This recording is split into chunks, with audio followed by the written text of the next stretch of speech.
Bonjour et bienvenue dans Tech Focus, votre podcast quotidien sur l'actualité IA.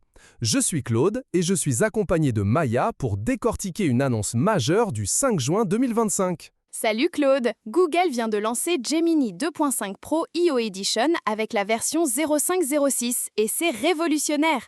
On a enfin le fameux Deep Think Mode qui change complètement la donne. Maya, peux-tu nous expliquer ce que ce Deep Think Mode apporte de vraiment nouveau? Alors Claude, contrairement au modèle classique qui donne une réponse immédiate, DeepThink utilise un raisonnement parallèle.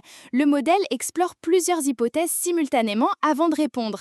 Résultat, il devient SOTA sur USAMO 2025 pour les maths, Live Code Bench pour le code, et bat même les nouveaux modèles O3 et O4 d'OpenAI. Impressionnant! Et niveau performance, ça se traduit comment face à la concurrence actuelle? C'est là que ça devient dingue. Sur WebDev Arena, il atteint 1499 points, loin devant tous les autres modèles.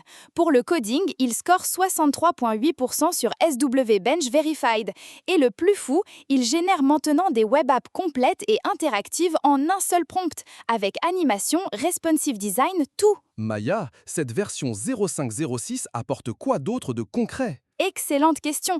On a du text-to-speech révolutionnaire avec support multi-speakers.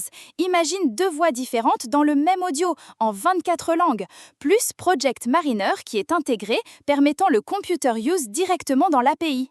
Et côté vidéo, 84,8% sur vidéo MM, c'est du jamais vu. Et niveau disponibilité, comment ça se passe? Alors pour DeepThink, Google joue la prudence. Trusted Testers d'abord via l'API, puis les abonnés Google AI Ultra.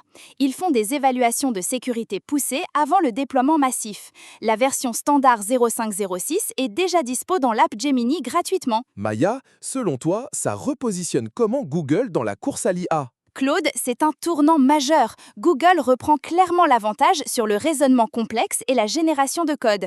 Avec DeepThink qui bat O3 d'HO4, ils prouvent qu'ils peuvent innover au-delà de la simple montée en paramètres. C'est une approche qualitative qui change la donne. Excellente analyse, Maya. Cette version 0.5.06 marque vraiment une nouvelle ère. Merci pour ces détails techniques. Rendez-vous demain pour de nouvelles actualités tech sur Tech Focus. À très bientôt Claude, et surveillez bien cette techno DeepThink, ça va révolutionner notre façon de travailler avec l'IA.